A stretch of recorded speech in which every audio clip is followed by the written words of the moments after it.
Hari ay kami kakain din At kami ng aking anak na lalaki ay galing sa POEA. At kumuha ako ng OEC. Ari ng aking isang anak na at yung aking apo ay papunta ng Batangas at may pasok. Sabi ko kami magkita-kita sa bayan at kami muna ay kakain. Hindi na maintay yung isa ko pang anak na bunso at nasa school pa at hindi palabas. Ay talagang sa gutom namin ay kami umuna na ng pagkain ay ari ang inihayin sa amin.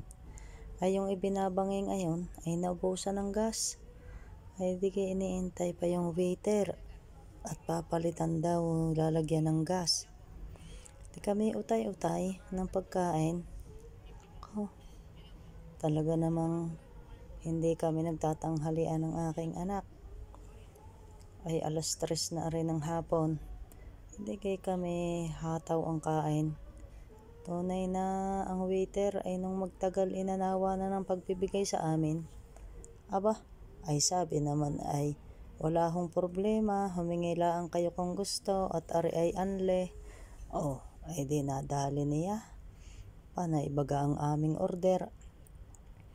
Ay aring aking anak ayun. Inuumpisahan ang pagbabangi uli doon.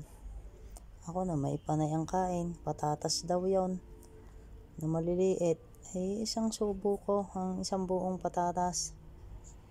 Ayan, ang aking anak na lalaki, husay din ang kanyang lapang doon. Ay gutom kami Ari namang isang anak kong siya nag-iintindi ng pagbabangi at panay ang pagbibigay sa amin. Ayos. Kung ano pang inire-request sa akin ako na may panay ang kain. Maintindihan. Hindi nga ako nainom at nang hindi madaling mabusog. Ayan, husay baga. Panay ang kain ko ng kimchi Masarap naman yung kanilang kimchi. Kaso lang hindi masyadong maanghang para sa akin dahil mataas ang aking panlasa sa maanghang. Sa mga hindi nangangain ng masyado maanghang, okay na yun sa kanila. Tingnan mo ang aking anak at may pasikreto pa. May inire-request pa Ayos din, ayaw pang iintindihin ang kanyang pagbabangi at para makakain ng husay.